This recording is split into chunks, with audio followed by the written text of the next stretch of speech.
It's the Real Estate Podcast, brought to you by ANZ Home Loans for financial well-beings. What we have now between Liverpool and Camden is a lot of development that's happened on either side, which used to be once farmlands, is now just a lot of houses which have been built. And that is Antoinette in Narellan. And if you're wondering where is Narellan, that is close to Camden in Sydney.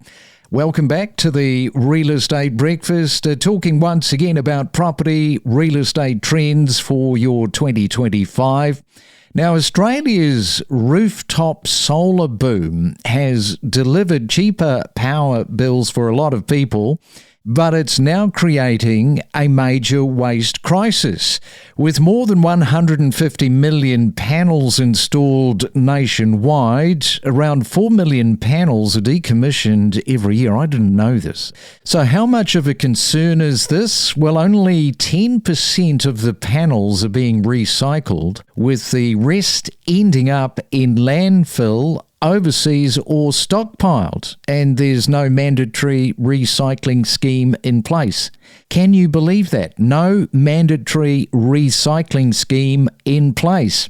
But right now, let's catch up with Antoinette Davino. She is from Star Partners. You were telling me that before you got involved in real estate, you were a school teacher. Yes, that's correct. I was a high school mathematics teacher. What made you want to become a real estate agent after teaching mathematics? Well, my husband had been in the real estate game for about 20 years at that stage. I'd been teaching through all that time. He was a teacher as well and then we got married, and he started real estate after about 8 years in teaching. And then once my children finished school, I thought that was my opportunity to join him and be in real estate as well. I really enjoyed teaching, loved the challenge, and really enjoyed the students. They were really good. But I always just wanted to push myself a little bit more in trying to run my own business. And yeah, that's why I moved over. You know, I think that there's a lot of people that probably do exactly what you've done. Their husbands are real estate agents. They're working in the industry, and it gives you that opportunity of looking inward from, outside the industry. You kind of gain your legs a little bit, and you certainly understand probably a lot more what goes on than your average person that isn't exposed to it prior. Yeah, that's correct. And the other thing is also that as teachers, I don't think a lot of teachers appreciate how much skill they actually have in dealing with a lot of different students. When you move into real estate, you're dealing with a lot of different people, and you have a lot of good skills that you can use and transfer into real estate. Now, recently I was talking to auctioneers who were saying that, their mathematics has got to be reasonably good, because on the fly they've got to be working out, what the dollar amount is. You would probably make a really good auctioneer. Is that something you've thought about? I have thought about it, but I think I still prefer helping people purchase homes and rent homes and do that sort of stuff. Auctioneering is good, but I think I might lose my voice after a little while, actually. Yeah, and I think, as far as time management skills when it comes to school teachers, because that's, at the end of the day, you've got to have great time management, regardless of what industry you are in. But coming from a school teaching background, that is very, very transferable. If you are a school teacher and you're listening to this podcast, what would you advise fellow school teachers? What would you say to them if they're thinking about getting involved in real estate? Back yourself, trust yourself, because one, as you said, time management, you'd be able to put yourself in a position, because it's very self-directed being in real estate. You need to be able to put down your plan for the day and stick to it. And teachers are used to that, because that's all they ever do is stick to a plan every day. And the other thing would be, with your personality, you'd be able to talk to a lot of people and understand and have empathy and have understanding of a lot of different situations, in which every time you come across a different client, there's always a different situation of why they're selling or why they're buying. Yeah, empathy is interesting, isn't it? You've got to have that, and I'll probably go out on a limb here, Antoinette, and say that probably women have far greater empathy than men in real estate. I'm not going to comment on that one, but yeah, I just think as teachers as a whole, I think we have a lot of empathy. A very good answer. Now let's talk about Narellan. I mentioned this at the top. This is very close to Camden. Not everybody probably have heard of this suburb. Just tell people a little bit about where it is, etc., and why it has sort of grown. So Camden itself has been here for a long time as a suburb, very historical suburb, a lot of historical churches and buildings in the area. It's at the end of Camden Valley Way. So Camden Valley Way starts all the way up near close to Liverpool area, coming down through the southwest. What we have now between Liverpool and Camden is a lot of development that's happened on either side, which used to be once farmlands, is now just a lot of houses which have been built. When we come back, we'll find out the median price for Camden and some other suburbs too that are fast growing into these $1 million suburbs. We'll do that after this. Eager to expand your property expertise? Enhance your real estate know-how with us. And right now it is time for another property tip. We were talking to Jake McIntyre a couple of weeks ago there in Melbourne. Let's go back to him because, Jake, you've got a property tip for us this morning. Absolutely. Property tip for today is bid confidently and quickly up to your budget, but also maintain eye contact with the auctioneer so he knows exactly what you're planning to do.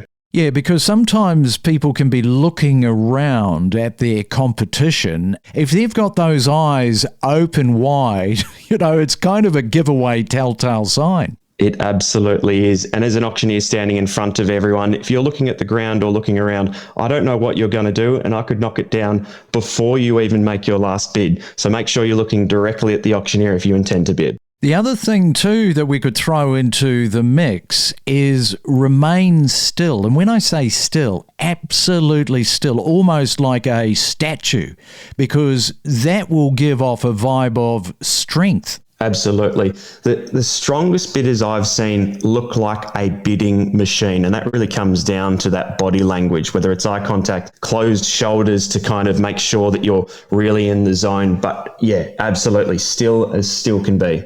Yeah, there you go. So keep yourself nice and still. Some great tips around auction tactics. Thank you, Jake. Now, if you are a first home buyer and you're prepared to move into a regional area, not so long ago, we spoke to Simone Fogarty in Orange in New South Wales. It is a place where many first-timers are moving to because it is a complete change from especially the likes of Melbourne or a Sydney. And in fact, Simone did exactly that. She moved out of Sydney and she has never looked back. I did, yeah. So I'm previously living at Luddenham and decided city living wasn't for us anymore and thought a tree change was just what we needed. We had a young family. We'd driven through Orange a few times and decided, let's just do it. Worst case, we could always come back. We didn't know anyone at all, so just moved here with my husband and 2 kids. And honestly, it was the best decision that we've made. It was just so welcoming. It's a beautiful community. Great place to raise the kids. Got everything that we need, but, still close enough to Sydney and main areas if you're needing to go down there, and obviously still to visit family who are living down in Sydney. So tell us a little bit about the population as it stands at the moment for Orange and also the drive time. Did you mention that? Oh, no, I didn't. So drive time, you're looking around sort of 3.5 hours, 4 hours, as long as you pick your good times. If it is near like a public holiday or anything like that, those times can, go through the roof depending on which way you're traveling. So I always make sure we check which way we're going. Decode the property market with insider knowledge and insights to better navigate your real estate journey. And it is a Real Estate Thursday. Sydney's 14 newly minted $1 million suburbs highlight a bit of a stark reality, and that is Australia's most expensive housing market is rapidly exhausting its affordable option. With the city's median house price now at $1.6 million, Suburbs like these mark the last of relatively affordability suburbs, primarily in the outer growth areas like Currans Hill in Camden and also Hassel Grove and Blacktown. So they are starting to disappear. Coming back to Camden, it's got that median house price $995, so nearly at $1 million, Antoinette. Yeah, there's a lot of newer homes in the Camden LGA which have been just recently built. Currans Hill, obviously one of the more original suburbs of the Camden LGA.